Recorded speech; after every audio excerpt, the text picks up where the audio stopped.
Hello, welcome to the new process video for this Deadpool commission. To begin with, I started with a printout for my digital sketch. This is the way I work, where I do all my penciling on the computer, usually Photoshop or Procreate. And then once I figured out and work all my pencilings, where I'm focusing mainly on structure, anatomy portions, then I do a printout and ink on top of that. It's kind of like a blue line. Some artists call it blue line. The reason I like working this way is because I can make all my mistakes during the penciling stage digitally, and it's easier for me to like fix any errors or adjust any proportions that are not working digitally. Otherwise, doing that on pencil and paper is just more work, and it takes a longer to do those edits. So to me, the ideal way of working is making all my mistakes on the paper. Then I'll do this printout using a Canon Pro 1000. I recommend this printer just because it can print on very thick paper. So for this piece, and usually most of my commissions recently, I've been using watercolor hot press paper, which is ideal for like water medium. So once I have the printout, I start penciling on top of it with a mechanical pencil. I wouldn't say this is my inking. It's just I'm making sure that I define all my lines. As you can notice, everything that I do here, it's very open lines all the way around.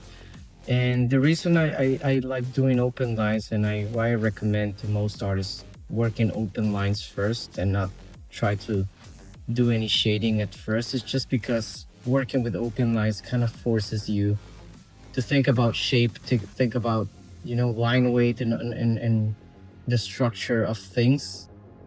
Sometimes as comic book artists, we tend to hide under the shadows and just put shadows on things just to avoid rendering or avoid thinking.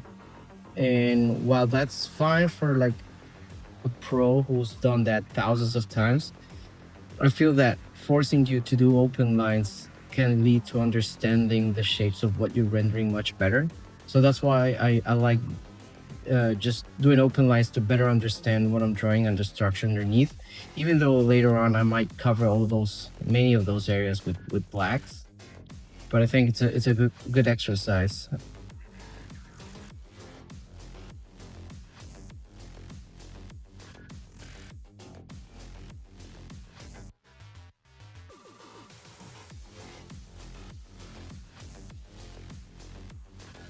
So right now I'm just going on the color steps. If this was digital, I will refer to this as my flatting in a way, just because I'm playing for very flat tones, but I'm keeping close attention to my reference. I always have my reference right beside me just to understand and the lighting source and the value changes. For this one, I decided to skip the grayscales and just go straight to color because I felt very confident with the reference that I had in hand. So I decided just to like render each areas individually first. So like I just wanted to focus on the head and see how far I can push with the rendering first, and then focus on different areas after this. So you see me use like a mix of markers and then define edges later with the Prismacolors. I love using this mix of markers and Prismacolors just because I think it's a nice balance. Like the markers just lay the general tones and the values, and then the Prismacolors do all the fine detailing on those areas. So yeah, and I'm focusing on the shoulder, and same process as the face. It's just I rely on my reference and then just try to render as detailed and focused as possible as I can on this stage. And that's just gonna be the way that I will go about pretty much all the way through the piece. And you might think that this is final, but this is just the beginning stages of the commission, because I will be going over this many times. But yeah, as you can see, I use a lot of the brush tip. I like using the brush tip on the markers. There are a couple of marker brands out there that don't have the brush tip, and I just tend to avoid those. I think the brush tip can lead to more experimentation with the transitions and having different type of pressure sensitivities on the markers, I recommend using the brush tip as often as possible.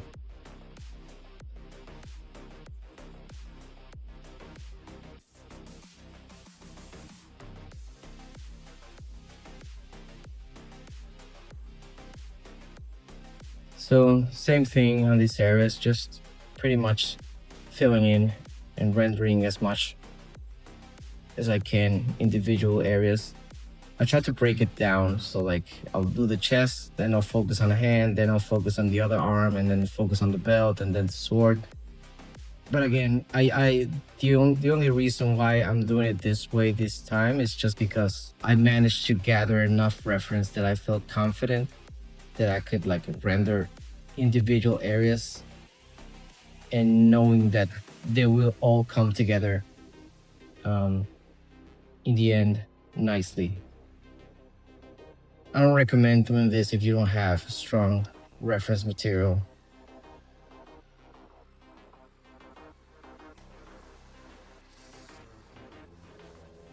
Another key thing when rendering stuff is just remember that there must be a good balance of soft edge and hard edges. So like right now you see me define the shadows on the arm. Later, right now what I'm doing is just trying to like make the transitions and define the hard edge versus the soft edge, and that creates the illusion of mass and the anatomy of the character. Another essential tip when using markers, um, to get those smooth transitions, there's a couple of rules that I always follow. You have to make sure that your markers are well filled. If you want to do transitions and like blend different colors or values together, you got to make sure that it's wet on wet. If you let the markers dry, you're gonna see those strokes overlays, and you want to avoid that when you're doing transitions. So you have to apply the markers right after one another, just because when the marker is wet, they tend to blend easier. But if you want to do like hard edges, you just let it dry for a little bit and then just go back again. And you have some of the hard shapes in there.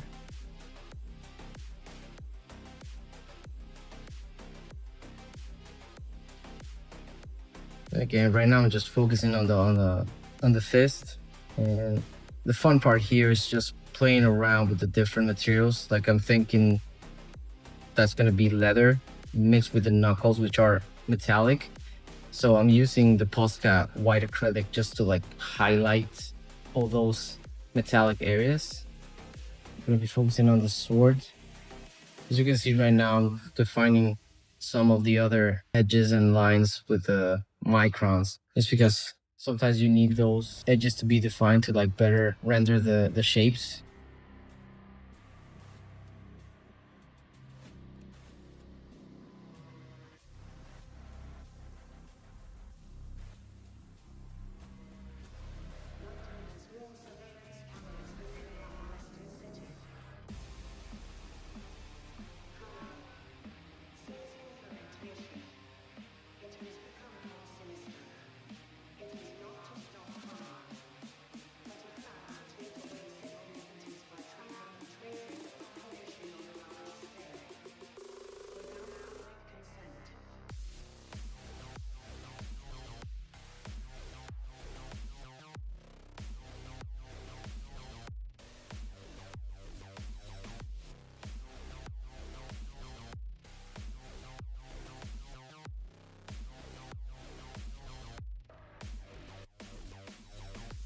So as I mentioned before, it's just I go over and over just because I as I go through to working on the image, I always reanalyze and reassess what's missing, and I noticed that the values were not working quite well. I needed darker values in some areas, so I'm pushing it, and that's why I recommend sometimes starting with mid-tones and start to go darker and darker, because if you start with very dark tones, the values might look all too dark, you know. So you want to always have that room to go darker where needed. So that's why I'm doing right now. It's just I see the areas where I can go darker and just try to like block those out. And right here, I'm just defining, some of the lines that I had, because I know I'm going to be needing to define that even later on if I start doing markers.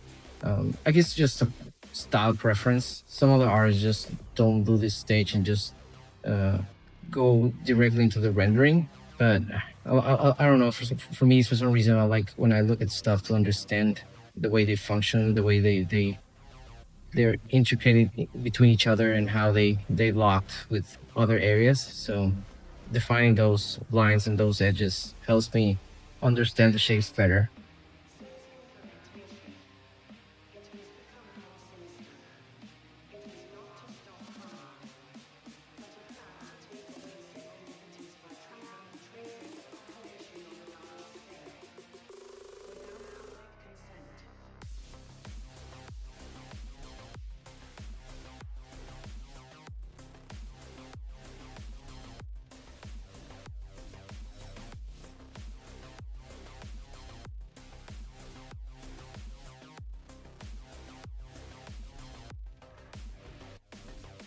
As you can see, I did the transition there on the leg, but again, it's always wet on wet, so you can get that nice and smooth transition. And the thing I love about mark is that it behaves similarly to like watercolors, where on the first pass, there's always certain transparency that you can get a sense of the underneath tones. So playing around with those undertones can lead to like some interesting color mixes. And again, here I'm relying heavily on my reference. Like I spent a long time on Google just trying to find the right type of gun that I wanted him to have, and try to find a picture that had a similar angle just to make sure that I have the proper reference when working on the gun. And I try to do that with every single element when I'm doing a commission. Same thing with the buckles, with swords. It's just I try to like stay as faithful to the reality whenever I'm doing this.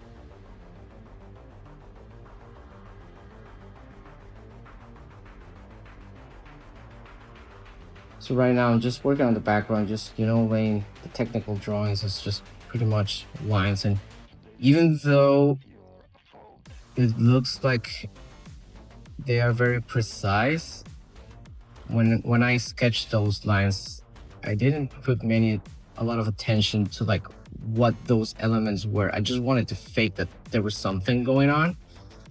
It kind of looks like it's something, but in reality, if you analyze, it's really nothing. It's just lines, and I wanted to have a window there, so I just put a window there. But it's it's nothing. It's just lines that fake that there's some perspective, but conceptually, there's nothing there really.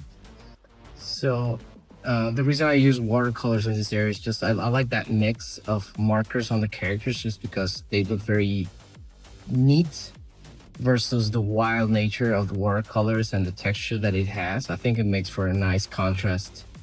I wanted to have like some type of like cinematic look to it, but at the same time, I wanted to bring some artistic elements. So I think watercolor can do some of that. And you see me go wild here. Like this is where I have fun. Just have the character who has very warm tones, a lot of reds. So I just added a couple of blues there and just a little bit of green, just adding certain uh, cold hues, very subtle again, but I want to play with that subtleness. I think it makes for an interesting image to look at when you have those color changes, and not everything is hot or everything is cold. Defining again those values. That was not working. It was a little too bright. It's just whenever you start to stare at things for too long, you begin to notice where it was not working. So I need to go darker so I can then push with the acrylics and do those highlights.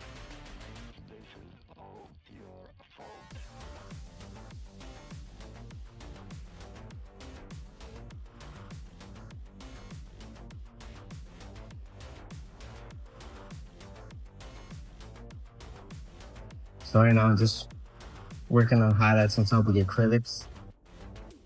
Try to like blend in with the markers. And this is just the fun part. It's like you're close to the end, but you're pushing all those little details and little value changes all around. And again, whenever doing this with acrylics, it's like you want to start very soft and just build up into the brightest tone. I avoid using whites or using blacks just because they are very absolute values. Um, I learned this from my teacher when I was in college. It's just in comics, it's hard to avoid the blacks because it's like a process that it's built into the DNA of the comic book look. You have to do the inks and you have to be black. But I try to keep them to a minimum, and if I can avoid those, then even better. For the highlights, same thing. It's just you can't go brighter than white and you can't go darker than black. So like using those from the get-go at the start can lead to like problems in the value. And again, I can't stress enough how important it is to know the values. Whenever the colors are looking off, it's because the values are not working. It rarely has to do with the colors. Color theory is very important, but value understanding and knowledge, it's essential for good colors. So even though they look like they're white, it's not. It's just like very bright pink. Yeah, even that area that looks like white, it's not really white. It's just almost white. You know, I might use white just for the highlights on the metallic areas on some parts.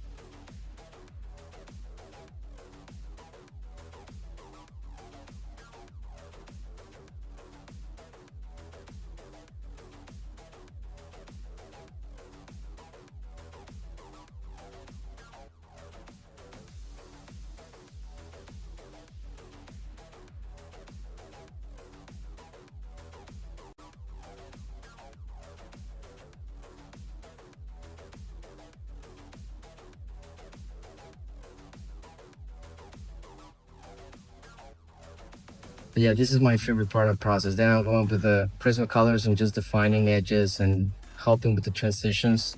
Again, I'm reassessing my values, just adjusting values all around, and just defining, merging those areas with the Prismacolors. So the thing I like about the Prismacolors is just it brings everything together nicely. So like whenever you have strokes that didn't blend very well with the Prismacolors, you can like fake the blending.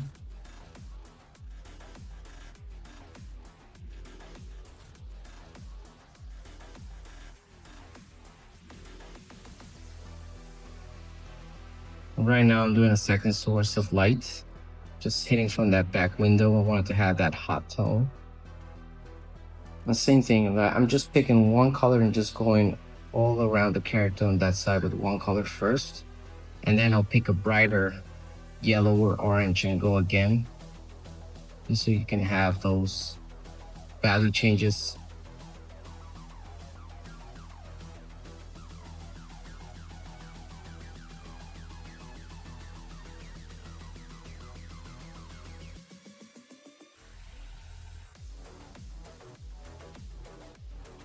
So right now I'm just filling those areas with blacks just because again I want to push the cinematic narrative that I had in mind.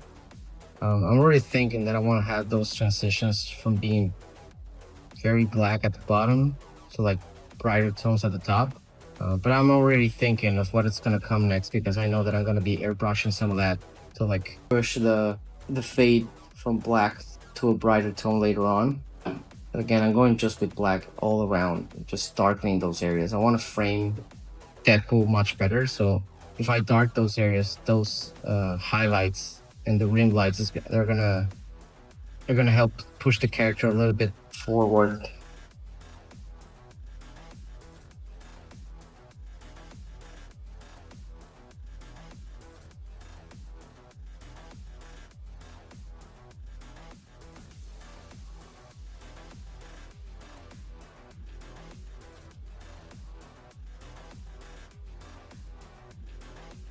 Again, I'm just reworking the values with the lights, just going back to game.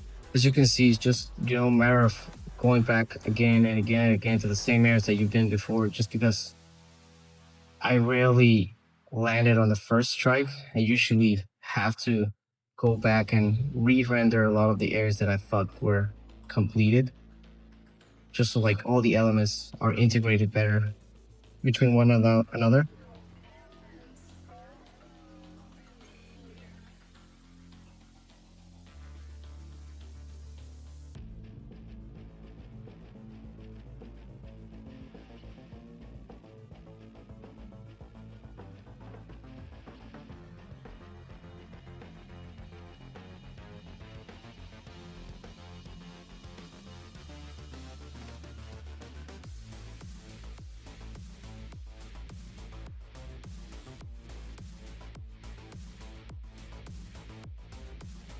I'm here and just pushing the highlights on with the Prismacolors, just so it looks like leather on the legs.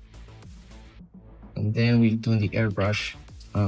Yeah, the camera looks shaky just because the compressor was on the table. So when it's moving, it's giving that effect, but in reality, it was not doing that.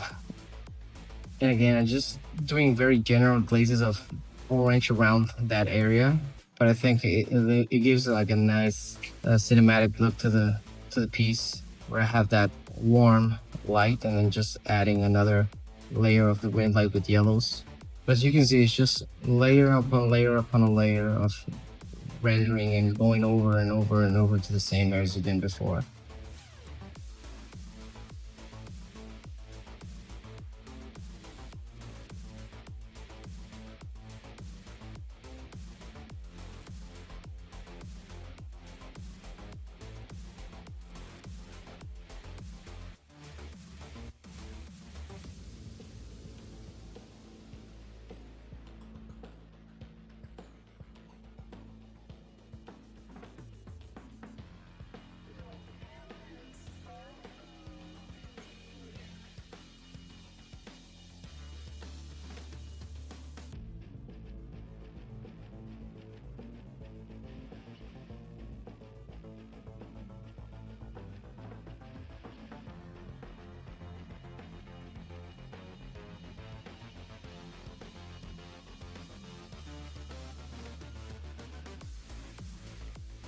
So yeah, right now I'm just pushing the final stages, just adding my brightest highlights. As I mentioned before, it's just I want to make sure that I don't go to my brightest values from the start. You want to build up to that. You want to build up to your brightest highlights and your darkest shadows right up all the way to the end. And right now I'm just doing a dry brush effect just to do that glint effect on the sword. It's just using very little water just to get that dry brush effect that can create that.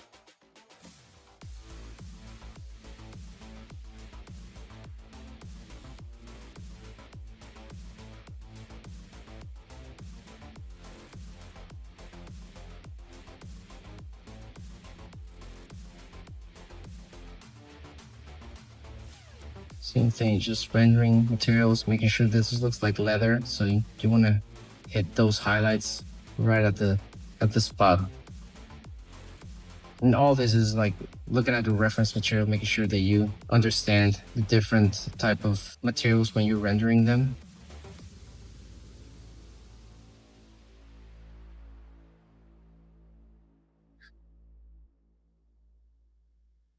To me, this is the most fun part. It's just like, you know, bringing all these elements into like how realistic I can do them, and I have so much fun just, you know, having these subtle tones and everything, and just mixing different colors and going crazy with the effects. To me, this is my favorite part.